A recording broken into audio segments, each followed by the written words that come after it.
আসলে কোত্থেকে? Hooghly Hooghly.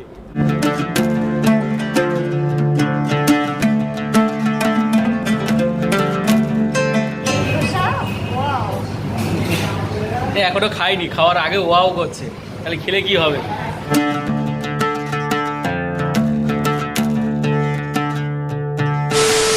Good morning from Eluru. এখন বাজে 5:44। আমাদের মোটামুটি ড্রেস এবং রাইডিং জ্যাকেট দুজনেই পরা কমপ্লিট। আমরা এখান থেকে বার হয়ে যাব। আজকে আমাদের টার্গেট আছে ভুবনেশ্বর। এখান থেকে আছে 712 কিলোমিটার।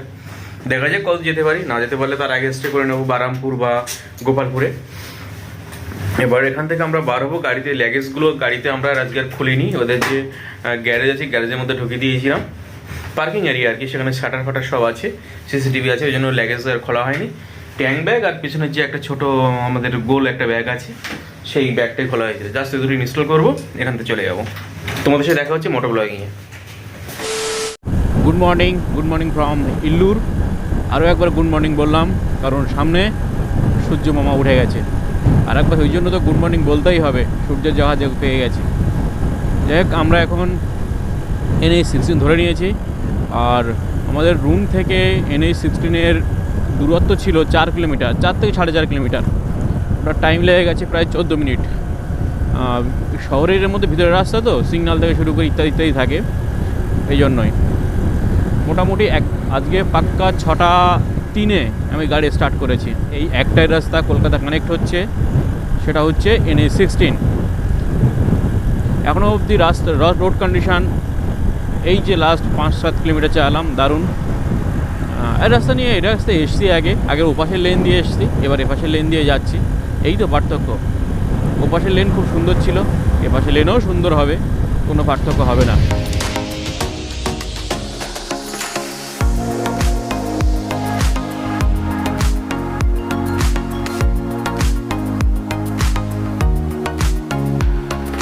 রাইড করার পরে আমরা চলে এসেছি গোদাবরী রিভারের পরে।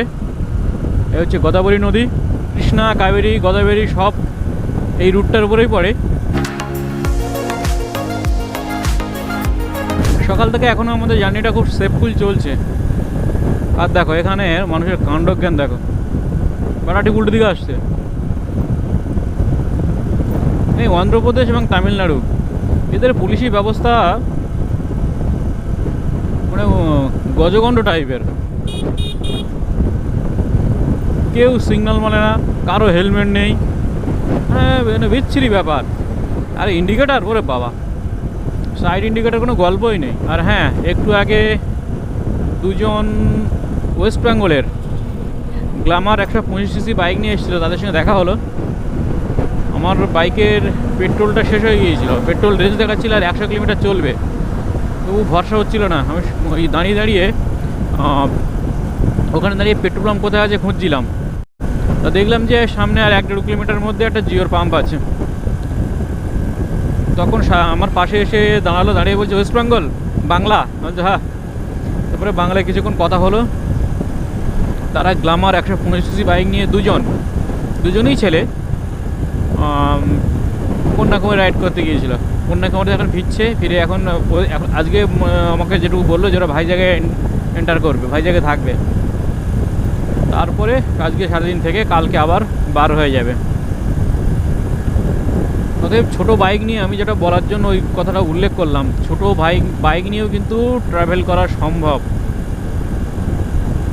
অসম্ভব বলে কিছু নেই,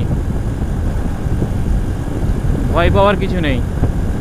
অন্যরা তো সাইকেল নিয়ে পায়ে হেঁটে চলে যাচ্ছে কন্যাকুমারী বা লাদাখ, আর সেখান তো আমাদের বাইক, মাঝখানে কিছু না একটা ইঞ্জিন আছে।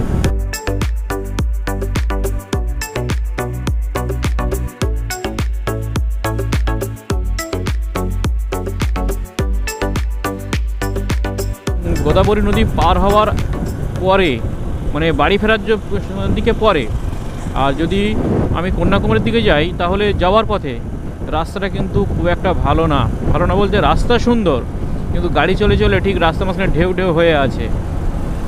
এখানে খুব সেফলি, দিনের বেলায় হলে ঠিক আছে, রাত্রেবেলায় খুব সেফলি গাড়ি চালাতে হবে, না হলে কিন্তু যে কোনো টাইম এই গাড়ি এরকম ডিসব্যালেন্স হয়ে যেতে পারে।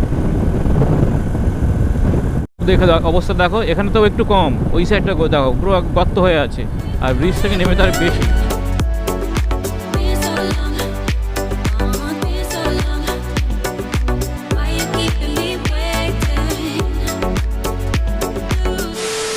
এখন টাইম হয়েছে 9:30, আর আমরা একটা ধাবায় এসেছি।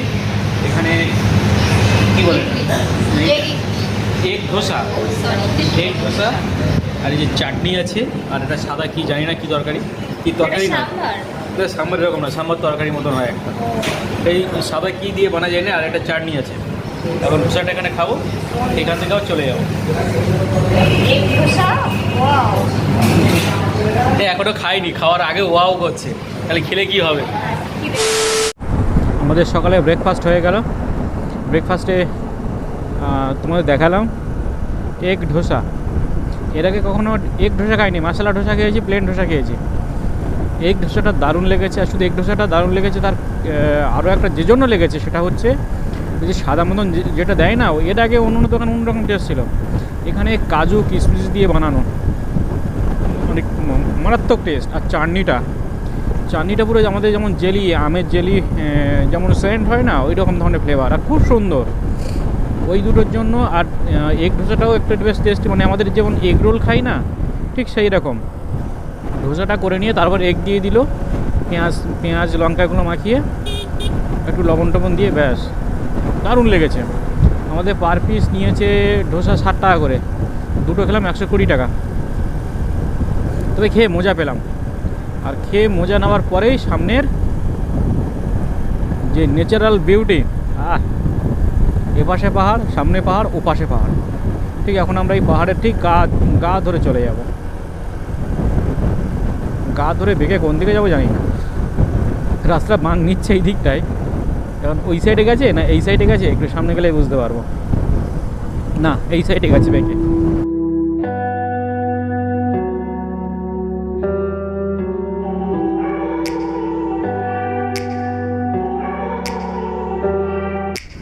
এই হাইওয়েগুলোর যে গাছগুলো আছে না, সেগুলো ছাঁটাইয়ের কাজ চলছে এখন। যে প্রচুর ঘাস হয়ে আছে, ঘাসগুলো কাটিং হচ্ছে, গাছগুলো যে এলোমেলো হয়ে গেছে সেগুলো কাটিং করা হচ্ছে। আর প্রচুর ফুল এই রোড সাইডে, যে দুটো রোডকে ডিভাইডার করছে, ডিভাইডারে ফুল গাছ লাগানোটা বেস্ট, দেখতে সুন্দর লাগবে। পাশাপাশি যারা আছে তারা নিয়ে পূজাও দিতে পারবে, আর দেয়। ওই দিন সকালবেলা আমরা ভোরে রাইডিং করি, তো রাইড যখন করি তখন দেখতে পাই ফুলের ঝাঁকি নিয়ে কেউ প্লাস্টিক নিয়ে রাস্তার পাশে এসে ফুল তুলছে। আমরা NH-16 আছি, থাকবো, এবং এর পরেও একদিন থাকবো। আজ আছি এবং আগামীকালও আছি। যখন ভ্যালি দিয়ে বাইকটা চালাচ্ছি আর সামনে পাহাড়টা দেখো, এইসব ফিলগুলো নিতে গেলে একমাত্র বাইকেই সম্ভব। কখনো ট্রেনে বা প্লেনে আসলে এই মজাগুলো নেওয়া যায় না। হ্যাঁ, তার মজা আবার আলাদা, ট্রেনের মজা আলাদা, প্লেনের মজা আলাদা। কিন্তু পাশাপাশি দেশকে জানতে হলে বা রাইডিংয়ের মজা নিতে হলে অবশ্যই বাইকে আসা উচিত। এই যে সুন্দর সামনের এটা, ও মারাত্মক। এই ক্যামেরার স্মৃতি কতদিন থাকবে জানি না, কিন্তু যে স্মৃতি একবার মাথায় ঢুকে যাচ্ছে না, এ মরার আগের দিনও বার হবে না। Take me back to a place where I felt at home. Take me back to a day when we weren't alone. Take me back to an age when the world felt small. Way back before we blew it all. Take me back to a place where I felt at home. Take me back to a day when we weren't alone. Take me back to an age when the world felt small. Way back before we blew it all. Too many things going on, I can't keep track of them all. From people dropping a bomb to people putting up walls. যে দুটো ভাই বলছিলাম না কলকাতা থেকে এসছে Glamour নিয়ে, ওদের কোনো চাবিটা, গাড়ির চাবিটা অফ করে দাও, ওদের কোনো একটা প্রবলেম হয়েছে দেখি তো। কি হলো কি? গাড়ি কোনো সমস্যা হলো নাকি? ও, তাই এই রৌদ্র মাঝখানে ছাওয়া দিল। আমি ভাবছি যে কোনো প্রবলেম, এখানে বসে আছে কোনো প্রবলেম হয়েছে। আসতে কোত্থেকে? হুগলি হুগলি হুগলি? আচ্ছা আচ্ছা, হুগলি কোথায়? শ্রীরামপুর? আচ্ছা আচ্ছা আমরা তারকেশ্বর। আচ্ছা আচ্ছা। এবারে কোথায় যাবো আমি যাচ্ছি পরিবার বিশাখাপত্তনম একটু টাচ করে যাবো। হ্যাঁ, যে বিশাখাপত্তনম পুরী দুটো ক্রস। পুরীতে কি রাত্রে স্টে করবো, ওটাই হোটেল বুক করছিলাম, তখন ছাওয়া দিলে বলতে কাউকে ফোন করে। না না, বিশাখাপত্তনম একদিন থাকো। আর মানে এমনি কালকে অফিস জয়েন করা যাই, ম্যানেজারকে বলি না না, আমার মনে হয় পুরীর থেকে বিশাখাপত্তনম শুধু 1 গুণ নয় 100 গুণ বেটার। আরাকুটা একবারে হবে না, আরাকুটা একদিন আসতেই হবে, ওই জন্য আরাকুটা মোটামুটি ভালো, ওইগুলোই প্ল্যান। কিন্তু আরাকুর থেকে বুড়াকেপটা আরও সুন্দর। হ্যাঁ শ্রীরামপুর থেকে মানে হুগলি থেকে দুই ভাই এসছে, ওরা এসছিল বলছিলাম না কলকাতা থেকে, অ্যাকচুয়ালি বাড়ি হুগলিতে। রাস্তার পাশে বসেছিল, কোনো প্রবলেমে পড়েছে মনে হয়। আমি গাড়িটা দাঁড় করিয়ে ওদের কাছে গেলাম, ওরা বলছে না কোনো প্রবলেম না, আমরা বসে আছি, বসে ভাইজাকের প্ল্যান বানাচ্ছি কোথায় যাবো কীভাবে যাবো। আমি যে এই রৌদ্রের মধ্যে, বলছে না যে গাছের ছায়া ছিল, কখন গাছের ছায়াটা চলে গেছে বুঝতে পারিনি মাথার উপর থেকে। এটাই ভালো, বাড়ি থেকে 3 বছর আগে থেকে প্ল্যান করে করে এসে শেষে সব লবডাঙ্গা। যারা বাইক রাইড করে এরকমই হয়, আসবে 2 সেকেন্ডের মধ্যে প্ল্যান করবে, 2 সেকেন্ডে প্ল্যান পরিবর্তন হয়ে যাবে। চলো ঘুরো দেখো আবার চলো।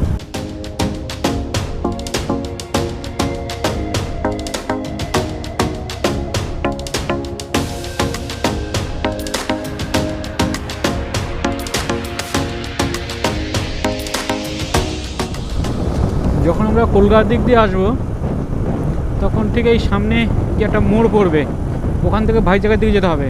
যেদিকে ভাইজাগের যে ক্রিকেট স্টেডিয়াম সেটা পড়বে, আমি দেখিয়ে দিচ্ছি কোন জায়গাটা, আর একটু সামনে গেলে সেটা আসবে। আর এটা এই রুটটা সোজা চলে যাচ্ছে এর দিকে, বিজয়ড়ার দিকে। আর ভাইজাগের ক্রসিংটা ঠিক এই যে পুলিশ ফাঁড়ি আছে, ঠিক ওপাশ দিয়ে লাইনটা, ওটা ভাইজাগ চলে যাচ্ছে। ওদের ভাইজাগকে আমরা টাটা জানিয়ে আমরা এখন চলে যাচ্ছি ভুবনেশ্বরের দিকে। তো ভুবনেশ্বর যা দেখাচ্ছি, এখনও 6 ঘন্টা 42 মিনিট আমার লাগবে। আর এখানে টাইম হয়ে গেছে 12টা 58, মানে একটা টাইম হয়ে গেছে। একটা ওদিকে 6 ঘন্টা 42, মানে 7 ঘন্টা। একটা রাত 8টা, প্লাস এর মাঝখানে আমাদের রেস্ট নেওয়া আছে, জল খাওয়া আছে, বাইকে খাওয়ানো আছে। সব কিছু যদি একসঙ্গে যোগ করা হয়, তাহলে মোটামুটি আমাদের লাগতে পারে 8 থেকে 10 ঘন্টা। হ্যাঁ, 8 থেকে 9 ঘন্টা, তো 10 ঘন্টা নিলাম, 9 ঘন্টা তো অবশ্যই। আর এমনি দেখাচ্ছে 7 ঘন্টা, 1 ঘন্টা তো এক্সট্রা লাগবেই। আর সেখানে দাঁড়িয়ে আমাদের যাওয়াটা মনে হচ্ছে আজকে কঠিন হয়ে যায় ভুবনেশ্বর। নো প্রবলেম, ভুবনেশ্বর না হলে আমরা মাঝখানে চিল্কা আছে, বারামপুর আছে, এনিয়ন জায়গায় স্টে নিয়ে নেব। কলকাতা দেখাচ্ছে এখানে 832 কিলোমিটার।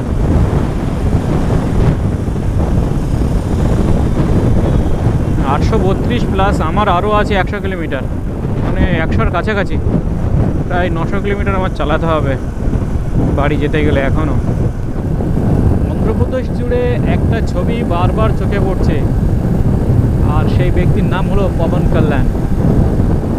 পবন কল্যাণের সিনেমা তো মানে সেই লেভেলের। দক্ষিণ ভারতের মুভিকে ভালো লাগে না এমন সিনেমাপ্রেমী মানুষ মনে হয় না ভারতবর্ষে আছে। আর দক্ষিণ ভারত বলতে অনেকগুলো ইন্ডাস্ট্রিকে বোঝায়, মালায়ালাম, তামিল, তেলেগু, কান্নাড়, সবগুলো মিলে দক্ষিণ ভারত।